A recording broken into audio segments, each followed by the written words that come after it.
Jangan pernah saya Islamkan ayah kandung saya, bapak saya. Ente percaya Tuhan pernah mati? Gila kamu. Makanya kamu masuk Islam karena sudah gigi, sudah sinting, banyak belajar filsafat, sudah miring kamu ya. Saya biar kalau orang miring yang bilang kita miring, jangan marah, nanti jadi miring.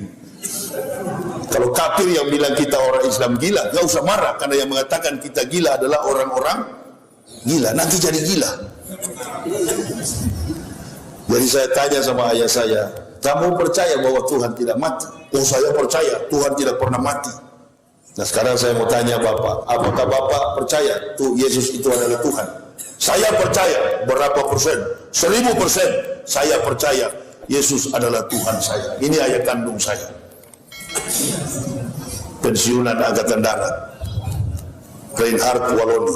Nih, ini waktu saya baru pertama dilantik jadi pendeta, fotonya sudah kayak usang, tapi tanda salib itu sorot baik-baik, masih ada. Lalu saya katakan sama ayah saya, Bapak percaya bahwa Yesus itu Tuhan?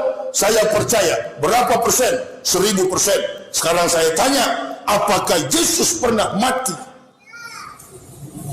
Nah, di sini tuh, biar Profesor Kaliber dari dunia mana, suruh menghadap sini.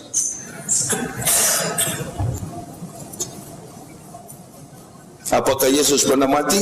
Oh, dia kan mati karena menebus dosa manusia. Saya tidak tanya sebab dia mati. Yang saya tanya, apakah Yesus pernah mati? Malu-malu bapak saya ngangguk kepala. Saya bingung pertanyaan kamu. Saya tidak bikin bingung, bapak yang bingung sendiri. Ngapain mau debat-debat? Debat katanya, saya mau lihat pendeta pun najis rasanya. Lalu saya tanya kepada ayah saya, Bapak percaya Yesus Tuhan? Saya percaya. Nah, sekarang saya tanya, Yesus pernah mati enggak? Dia pernah mati di kayu salib demi menebus dosa-dosa manusia. Buset! Ente percaya itu? Percaya. Kamu kan pensiunan tentara, kumpul gajimu, pergi ke kemuncak Golgota. Golgota itu dalam bahasa Ibrani artinya bukit tengkorak. Cari tahu di mana Al-Masih disalib. Tapi kalau mengatakan Al-Masih di sana, orang Yahudi tidak kenal. Namanya di sana adalah Yeshua HaMashiach. Apakah betul Yeshua HaMashiach tersalib di kayu salib? Pergi ke Golgota sana, cari. Bahkan katanya waktu Yesus tersalib, tanah terbelah dua, orang mati bangkit. Nah, saya waktu kuliah di sana, saya tanya sama Profesor Willy Loloang, Prof, orang-orang mati yang bangkit dari kubur pada waktu Yesus disalib, itu kemana? Mudik pulang kampung atau bobok lagi di kubur? Nih omong kosong Kristen ini memang betul-betul. Kok masih ada juga yang percaya? Tuhan Yesus datang ke dunia ini menggantikan kematian yang seharusnya kita terima, agar setiap orang yang percaya kepadanya tidak lagi mengalami kematian itu. Ya, jadi Tuhan Yesus itu menggantikan apa yang seharusnya kita terima, yaitu kematian kekal. Dan Tuhan Yesus tidak hanya menggantikan kita, tetapi dia mengalahkan kuasa kematian itu melalui kebangkitannya.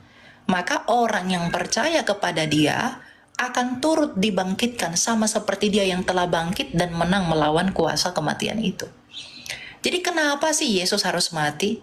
Ya, mungkin teman-teman muslim atau orang di luar Kristen akan bertanya-tanya, kenapa sih Tuhan itu harus mati, kok repot banget gitu ya? Karena Tuhan Yesus pernah berkata, akulah kebangkitan dan hidup. Kalau dia tidak mati, bagaimana mungkin dia membuktikan ucapannya bahwa dia adalah kebangkitan dan hidup? Ya, jadi karena Tuhan Yesus di dalam sejarah itu bangkit dan hidup kembali, maka kami tidak punya alasan untuk ragu kepada dia, bahwa dia akan melakukan hal yang sama kepada orang-orang yang percaya kepada dia. Ya, jadi kami itu memandang orang yang di luar Kristus itu adalah orang-orang yang terhilang. Ini adalah peringatan yang terbesar dalam iman Kristen. Kematian Kristus di kayu salib adalah alasan mengapa ada Natal. Kematian dia di kayu salib adalah alasan mengapa ia datang ke dunia ini.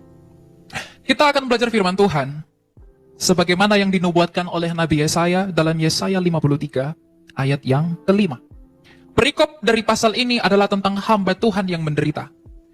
Yesaya 53 adalah nubuatan Nabi Yesaya 750 tahun sebelum Kristus datang ke dunia. Yesaya di dalam hikmat Roh Kudus, ia diberitahukan nubuatan yang luar biasa yang datang daripada Roh Allah, bahwa 750 tahun ke depan akan datang seseorang yang bernama Yesus Kristus dari Nazaret yang akan memenuhi seluruh nubuatan ini. Dan mengapa ia harus memenuhi seluruh nubuatan ini? Itu disebutkan oleh Yesaya di dalam ayat 5. Dikatakan, akan tetapi dia ditikam karena pemberontakan kita, dia diremukkan karena kejahatan kita, hajaran yang mendatangkan damai sejahtera bagi kita ditimpakan kepadanya, dan karena bilur-bilurnya kita disembuhkan. Sekali lagi, akan tetapi dia ditikam karena pemberontakan kita, dia diremukkan karena kejahatan kita, hajaran yang mendatangkan damai sejahtera bagi kita ditimpakan kepadanya, dan karena bilur-bilurnya kita disembuhkan. Bapak, Ibu, Saudara, ya saudari yang terkasih di dalam Kristus, hari ini kita sedang berdiri di hadapan tahtanya Kristus sendiri.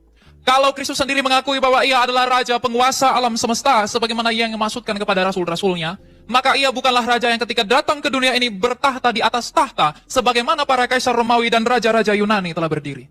Tetapi ia sendiri telah duduk di suatu tempat yang dianggap sebagai kutukan, yaitu salib. Dalam Galatia 3:13, Rasul Paulus mengatakan, sebab ada tertulis, terkutuklah orang yang tergantung pada kayu salib. Kematian Kristus yang kita peringati pada hari ini adalah tanda bahwa ia setia kepada janjinya yang semula. Kedatangannya ke dunia ini bukan tanpa maksud, tapi kedatangannya ke dunia ini adalah dengan maksud membebaskan kita dari apa yang kita sendiri tidak dapat membebaskan diri kita. Hari ini, kita sedang memperingati bahwa Yesus Kristus itu sedang diarak-arak menuju Golgota. Dia sedang diiring-iring oleh seruan-seruan yang berbunyi, salibkan dia, salibkan dia. Minggu lalu kita telah berbicara tentang Minggu Palma. Orang-orang yang sama juga berseru, Hosana bagi anak Daud. Tapi sekarang mereka mengganti seruan mereka dengan berseru, salibkan dia, salibkan dia. Sebelum ia disalibkan malamnya di Bukit Getsemani, Yesus Kristus mengatakan apa? Ia berdoa kepada Bapaknya, ya Bapa, sekiranya cawan ini berlalu daripadaku, tapi bukan kehendakku, tapi biarlah kehendakmu yang terjadi. Ini artinya bahwa Kristus menyerahkan dirinya secara penuh di dalam ketaatannya kepada Bapaknya untuk melakukan apa yang Bapaknya kehendaki agar ia lakukan sebagai firman yang hidup itu. Kristus datang ke dunia ini bukan tanpa maksud. Ia tergantung di kayu salib. Ia merasakan kematian di kayu salib. Di mana dari kayu salib itu kita beroleh hidup. Itu untuk mengalahkan kayu yang menghasilkan buah yang dimakan oleh Adam dan Hawa itu. Ia harus naik ke atas salib secara telanjang untuk menggantikan ketelanjangan Adam dan Hawa ketika ia menjadi berdosa. Ia terpaku di atas kayu salib sebagai orang yang satu-satunya yang tiada duanya. Di antara dua orang penjahat sebagaimana yang dinubuatkan oleh Nabi Yesaya, itu untuk menutupi pelanggaran Adam yang semula. Oleh karena itu dikatakan dalam kitab Roma bahwa oleh karena satu orang kita menjadi berdosa, tapi oleh karena Kristus kita dibenarkan dan memperoleh hidup. Selama 30 tahun Kristus telah hidup. 33 tahun setengah ia mengakhiri pertandingannya. Selama 3 tahun setengah ia melayani. Dan hari ini ketika ia terpaku di kayu salib adalah puncak dari pelayanannya. Ia datang memang untuk mati, tapi ia mati agar kematian yang seharusnya kamu terima tidak membelenggu kamu di dalam Dia selama-lamanya, tetapi kamu diperkenankan menjadi miliknya kembali. Salam saudara-saudara yang diberkati oleh Tuhan. Masih ingatkah kita kisah tentang seorang yang bernama Ustadz Yahya Walone, yang dikenal dengan seorang yang selalu menghujat kekristenan. Dan pada waktu itu Ustadz Yahya Walone pernah bercerita di podcast yaitu Deddy Corbuzier, di mana beliau mengatakan ketika dia waktu itu di penjara, dia melihat yang menolong dia adalah orang-orang Kristen, yang mencuci bajunya, yang mengunjungi dia adalah kebanyakan orang-orang Kristen. Dan mulai saat itulah orang ini mengungkapkan di hadapan publik di podcast yaitu Deddy Corbuzier, dia berhenti dan dia cerah untuk mengatai orang Kristen. Ungkap seorang Ustadz Yahya Waloni. Seorang Ustadz Yahya Waloni pun pernah sakit tiba-tiba sehingga dilarikan ke rumah sakit. Dan orang-orang mengatakan bahwa orang ini sakit karena penghujatannya yang diucapkannya terhadap Yesus Kristus. Saudara-saudara, itulah yang terjadi pada waktu itu. Dan kita berharap bahwa Pak Ustadz ini betul-betul bertobat. Dan kita juga berharap agar ini juga menjadi pembelajaran bagi orang-orang yang lain, khususnya mereka yang selalu menghina ketuhanan Yesus Kristus dengan secara terang-terangan. Saudara, di mana tadi di video yang sudah baru saja kita tonton, Ustadz Yahya Waloni mengajukan pertanyaan kepada ayahnya sendiri, katanya seorang mantan angkatan. Ya, saudara, bagaimana Ustadz Yahya Waloni mengatakan kepada ayahnya sendiri, apakah Bapak percaya Yesus itu Tuhan? Ya, saya percaya 1000%, ungkap sang ayah. Lalu seorang Ustadz Yahya Waloni mengatakan kepada ayahnya, kalau betul Yesus adalah Tuhan, apakah mungkin Tuhan bisa mati? Ungkap seorang Ustadz Yahya Waloni kepada ayahnya sendiri. Saudara, jawaban yang tepat untuk pertanyaannya adalah Yesus itu mati. Ya, yang mati itu bukan Tuhannya, tapi yang mati itu adalah kemanusiaannya. Yesus itu adalah Allah yang telah jadi manusia. Dan yang mati ini adalah kemanusiaannya yang sempurna itu. Dan perlu kita ketahui dan perlu kita pahami bahwa Yesus Tuhan sudah mengatakan sebelumnya, aku berkuasa memberikan nyawaku. Aku memberikan nyawaku sesuai dengan kehendakku.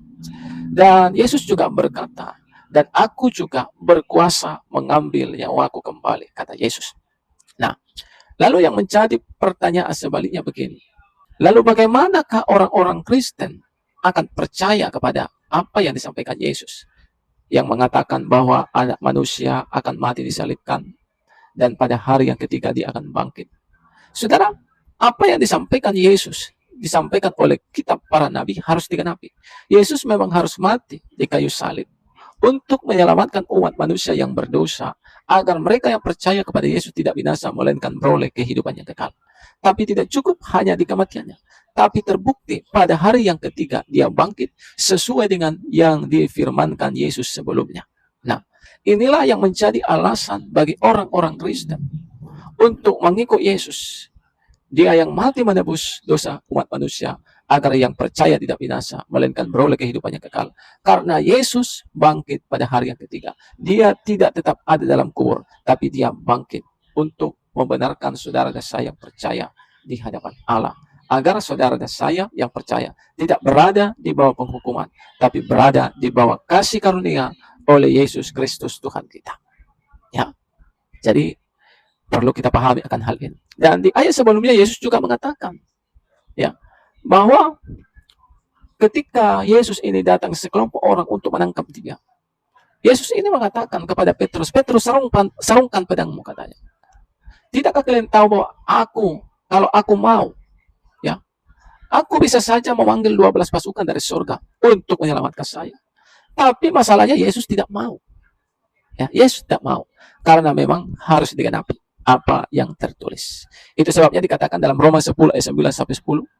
Jika kamu mengaku dengan mulutmu bahwa Yesus adalah Tuhan, percaya dalam hatimu Allah membangkitkan Yesus dari kematian, maka kamu akan diselamatkan. Karena dengan hati orang percaya dibenarkan, dan mulut orang mengaku dan diselamatkan. Jadi kita harus percaya dalam hati kita bahwa Yesus adalah Tuhan. Kita harus percaya tentang kuasa Allah Bapa lewat Roh Kudusnya yang membangkitkan Yesus dari kematian, agar saudara dan saya diselamatkan, dibenarkan di hadapan Allah. Tuhan Yesus memberkati kita.